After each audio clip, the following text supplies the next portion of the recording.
मरान जी, आप जो है आरएलजेपी से जो है टिकट लाए और नामांकन किया और अगले ही दिन स्कूटनी के दिन पता चला कि आपका नामांकन रद्द कर दिया गया है और आपके साथ साथ 11 आदमी का किया गया। सबसे पहले आप तमाम मीडिया बंधुओं का मेरी तरफ से बहुत बहुत धन्यवाद। और मैं समस्त मधुबनी विधानसभा वासियों से हाथ जोड़ के विनती करता हूं कि जिस तरह से समस्त मधुबनी विधानसभा वासियों का प्यार, स्नेह, लगाव, जुड़ाव लंबे समय से हमारे साथ था, सबों ने हम पे विश्वास किए हुए थे। इसके लिए मैं तमाम माताएं, बहनों, भाइयों, अभिभावकों का मैं दिल से धन्यवाद देता हूं। और इसके साथ साथ मैं अपनी मन की व्यथा आपको बताने जा रहा हूं। सबसे बड़ी बात यह है कि मैं 20 तारीख को नामांकन दाखिल करने के लिए रिटर्निंग ऑफिसर के कार्यालय गया और लगभग हमसे पहले 1 से 2 व्यक्ति का नामांकन शायद हुआ था, वो भी प्रोसेस में थी, अंदर जाके एसडीओ कार्यालय के अंदर में प्रोसेस में चल रही थी। तो 1 से 2 के बाद मेरा नंबर आया और मेरे पत्रों का, मेरे हाफिडिविटों का लगातार एसडीओ साहब, सह निर्वाचन पदाधिकारी, रिटर्निंग ऑफिसर चंदन कुमार झा जी ने लंबे समय तक कुछ समीक्षा करते रहे। और एक उसमें हेल्प डेस्क के कर्मी, बड़े नाक वाले, काले काले करके थे, उसके साथ हमेशा इशारेबाजी में वो बात कर रहे थे और लंबे समय, काफी लंबा समय ले लिए। लगभग मेरा नामांकन जो है, हम लगभग ये समझे कि 12 साढ़े 12 बजे मैं अंदर चला गया था, लेकिन 2:20 या ऐसा देखना पड़ेगा कि 2:30 बजे के बाद मुझे निकलने का वहां से मौका मिला। वहां फॉर्म भराया, 2:30 बजे फॉर्म भराया। यानी इतने लंबे समय के अंतराल में रिटर्निंग ऑफिसर चंदन कुमार झा जी एवं एक नाक वाले वहां पर जो हेल्प डेस्क के कर्मी थे, लंबे समय से मेरे पेपर को बार बार समीक्षा कर रहे थे, बार बार देख रहे थे।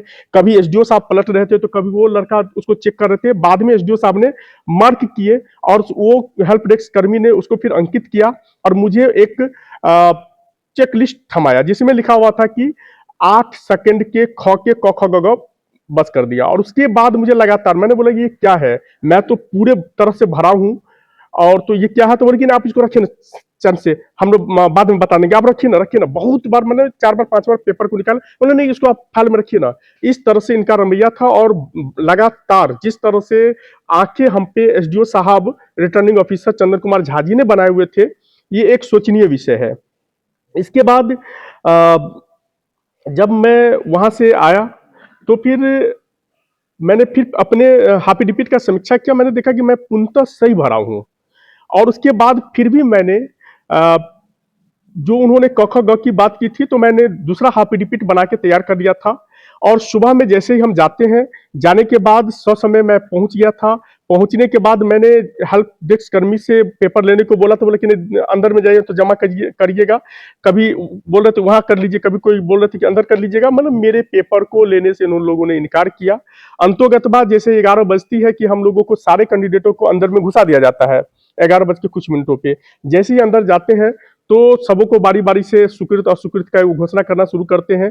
और जब मेरा भी असुकृत का घोषणा किए तो मैंने उनसे उस समय भी उनको संज्ञान में देना चाहा और दिया भी, जो कि सर मेरा पेपर बिल्कुल सही और सटीक भरा हुआ है, आप दोबारा अवलोकन कर लिया जाए, आपके द्वारा दोबारा अवलोकन किया जाए, जो कि मेरा पेपर कहीं से भी कोई तरह का त्रुटि उसमें नहीं है। उसके बाद जब सारे कैंडिडेट बाहर चले आए, फिर मैंने उनको बताया कि सर मैं हाफिडिविट लेके आया था, मैं देने के लिए बहुत बार प्रयास किया, आपके कोई भी हेल्प डेस्क कर्मी नहीं लिए हैं, आप इसको अपना देख लीजिए अपने स्तर से। लेकिन उसके बाद अगर हाफिडिविट अगर नहीं भी लिए हैं तो कोई बात नहीं है, मेरा हाफिडिविट 100% सही भरा हुआ है। क्योंकि उस कॉलम में भरा हुआ था कि आपको सरकारी आवास प्राप्त हुआ है अथवा नहीं। तो मैंने उसमें भरा था एक जगह कि मुझे कोई सरकारी आवास प्राप्त नहीं हुआ था, उसमें हाँ और नो का कॉलम था। मैंने उसमें लिखा कि नहीं, मुझे प्राप्त नहीं हुआ है।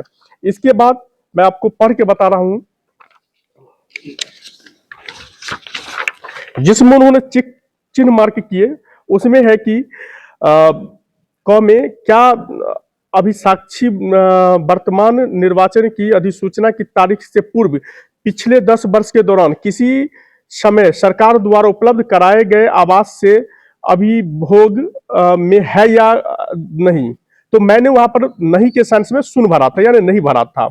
और उसके बाद हाँ और नो में टिक लगाना था, तो हमने उसमें हाँ को काट के नहीं लगाया था। तो आपने देख रहे होंगे कि मैंने हाँ को काट के यहाँ पे नहीं लगाया था और यहाँ पे सुन भरा था। इसका मतलब है कि मुझे पिछले 10 सालों में कोई भी सरकारी आवास आवंटित नहीं हुआ है। उसके बावजूद पूछा जाता है कि उपरोक्त सरकारी आवास से संबंधित निम्नलिखित के मद्देनजर कोई भी सोच संदेह है तो है या नहीं। भात तक, विद्युत प्रभार, जल प्रभार, और ख में है सुन। तो हमने सुन, कोष्ठ में तारीख की टेलीफोन प्रभार, यानी ये कॉलम ये कहता है कि अगर हम कभी हमें अगर सरकारी आवास प्राप्त होती है तो हम उसमें हाँ या नो में जवाब देंगे। तो हमने वहां पर हाँ नो में जवाब दिया है। मैंने इस कॉलम में भी सुन भरा है, इसके बाद उसमें भी सुन भरा है और हाँ नो में भी टिक किया है, मतलब उसको नहीं अंकित किया है। तो ये पूर्णतः सही भरा हुआ है और सही भरने के बावजूद वो लंबे समय तक इस पर वो अवलोकन करते रहे। अवलोकनों उपरांत इसी चीज को टिक कर लिया। जब टिक किया तो मेरे द्वारा बार बार बताया गया स्कूटनी के दिन, और स्कूटनी के दिन जब ये स्कूटनी समाप्त होती है, स्कूटनी समाप्त होने के बाद मैं लगभग पूरे कार्यालय के पास रहा। मैं एसडीओ चंदन कुमार झा जी से भी दोबारा जाके मिला, जो कि सर मेरा पेपर बिल्कुल सही है, आप दोबारा भी समीक्षा करें। और मैंने उनसे मिला। उसके बाद मैं फिर 22 तारीख को उनसे फिर मिलने का प्रयास किया। उन्होंने मुझे बहुत लहजे अंदाजों में धमकी दिए, बोले कि आप अंदर में आ गए हो तो आप सबसे पहले मुझे ये लिख के दो कि मैं संतुष्ट हो गया हूं, और अगर नहीं तो मैं मेरा पावर नहीं जानते हो, मेरा पावर जानते हो कि नहीं जानते हो, हम क्या कर सकते हैं, हम कुछ भी कर सकते हैं। आप सर के गणमान्य व्यक्ति है। वो एसडीओ साहब आरओ मतलब रिटर्निंग ऑफिसर चंदन कुमार झा ने बोले, जो कि इनको पेपर दिखाओ, प्रभाकर या क्या है वो कोई और थे, तो उनको बोले पेपर सब दिखाओ और इनसे लिखवा लो कि ये मैंने संतुष्टि हो गया है। मैंने बोला कि सर मैं तो ये लिख के नहीं दूंगा क्योंकि मैं संतुष्ट नहीं हूं, आप गलत बोल रहे हैं, मेरा पेपर बिल्कुल सही है, आप दोबारा अवलोकन कर लिया जाए, दोबारा रिपीट को सब चेक कर लिया जाए, मेरा पेपर बिल्कुल सही भरा हुआ है। उसके बाद वो मुझे धमकी भरे लिहाजों में बोले, जो कि नहीं मेरा पावर नहीं जानते हो, मैं जब अपने रुतबा में उतर जाऊंगा तो मैं क्या करूंगा पता है आपको, ऐसा करके मुझे धमकाते रहे। फिर बाद में बोले मैं आपका लिहाज इसलिए कर रहा हूं कि आप शहर के गणमान्य व्यक्ति हैं, आप शहर के बहुत बड़े गणमान्य व्यक्ति हैं, इसलिए मैं आपका लिहाज कर रहा हूं, इसलिए मैं आपको बकस रहा हूं। बोले कि सर गणमान और नौ गणमान की बात नहीं होती है, मैंने आपसे निवेदन करने आया हूं, मैं आपके संज्ञान में देने आया हूं, जो पेपर बिल्कुल सही रूप से भरा हुआ है, और उसके बावजूद भी मैंने हाफी डिपिट लेके आया तो आपके कर्मी नहीं लिए। यहाँ पर दिवाकर जी है, पूछ लीजिए दिवाकर जी से, नहीं लिए।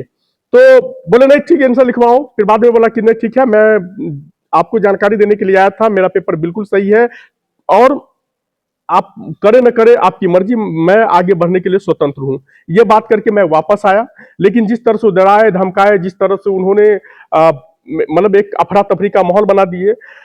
और मैं बता दूं जब ये मेरा पेपर बिल्कुल सही भरा हुआ है, उसके बाद मैंने इनको ये भी बताया, मैंने आवेदन लिख के उनको दिया कि सर जो पेपर मेरा भरा हुआ है वही पेपर, सेम पेपर, मतलब कि जिसमें हम टिक मारे हैं उसमें वो भी टिक मारा है, जिसमें हम नहीं मारे उसमें नहीं मारा है, उसको भी सरकारी आवास आवंटित नहीं हुआ है। तो मैंने माधव आनंद जी का भी पेपर लेके उनके पास गया।